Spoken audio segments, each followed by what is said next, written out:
5 seconds.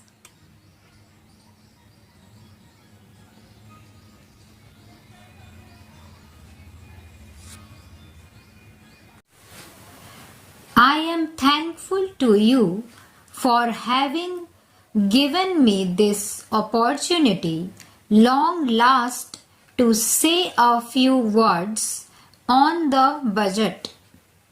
Already much has been said, and I think the finance minister has come in for his share of congratulations as well as criticisms. So there is not very much to say, but I should like to say a few words. The increased development expenditure and the absence of any new taxation has earned for the budget a good response even from the businessman. I especially welcome the relief given to the middle classes by raising the exemption limit of income tax in respect of personal income. No doubt, this is some relief to the middle classes, but I would request the finance minister if he could to raise this exemption limit from rupees 40,000 to rupees 1,60,000, as that would give substantial relief to the middle classes. I am indeed glad that the Taxation Inquiry Commission has been appointed with Dr. John Mithai as the chairman, and I am sure that many of the vexed problems may be solved through this commission. At the same time, I would request the finance minister to put off the estate duty bill for the present, since this inquiry commission has been appointed and they may go into this question. For I feel that it is not an opportune moment to put on more taxes on the people. Already, as Mr. Gadgil has pointed out, there are so many taxes on the people. The people are overburdened by taxes and they are just trying to recover their stability. So, in regard to estate duty, I would ask him to consider about it.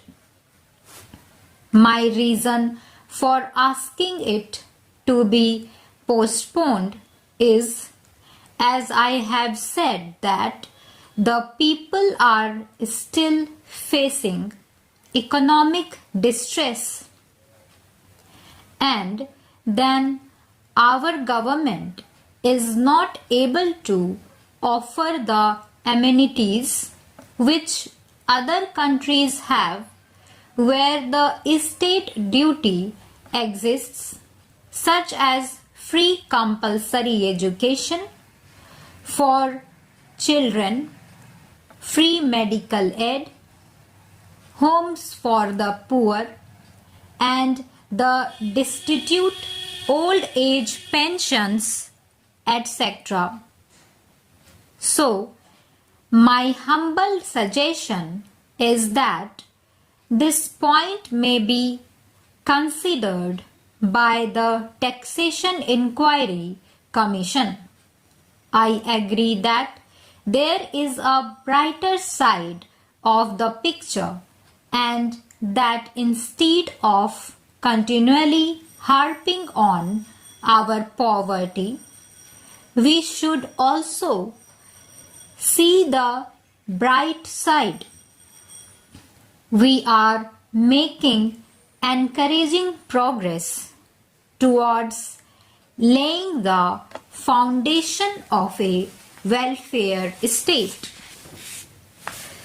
With the cooperation of all and the implementation of the 5-year plan, I am sure, sir, that we should be able to lay the foundations and fulfill the dreams of India.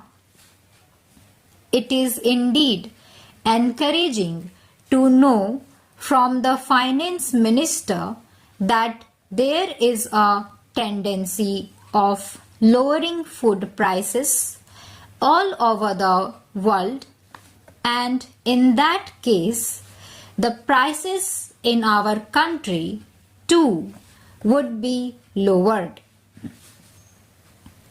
Regarding defense, for obvious security reasons, I do not agree with my friends who say that the expenditure should be curtailed.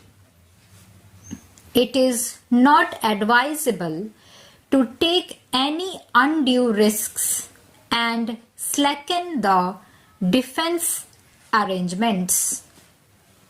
Indeed, defense is one of our valuable assets, although strange to say, there seems to be adverse opinion in some quarters.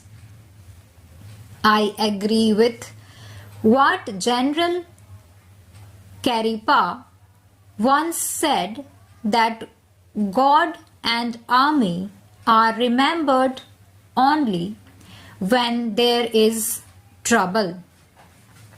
The army consists of the most disciplined and loyal set of young men.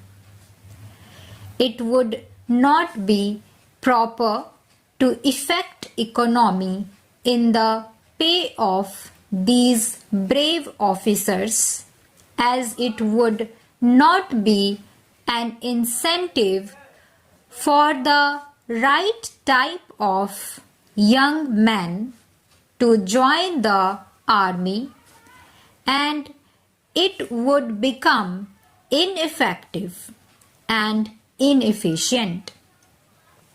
I believe already officers who were drawing rupees 14,000 as their pay are now getting only rupees 7,000 and about rupees 1,000 as allowance. That is, they are getting about half of what they were getting before. It is very hard for those officers on field duty to establish separate establishments for their families and for their children, and I would especially appeal to the Finance Minister to see that the family allowances may be restored to those officers who are on field duty. Economy in army could be effected in other ways. There is a scope for more efficient operation of defense industries, which process seems slow, and by purchase policy of utilizing goods and stores indigenously manufactured. Preference should be given to country-made war materials such as could be produced here, as they would be cheaper than foreign-made goods. I may also suggest that the armed forces who are not on field service or under any operational commitments could be utilized for giving military training to the youths in schools and colleges, which would teach discipline and loyalty. The university authorities should make military training as part of their compulsory education, just as they have adopted social, domestic, and political sciences. The National Cadet Corps is already inculcating military training in some universities such as Bombay and Calcutta. But if military training is made compulsory for our university students, it will go a long way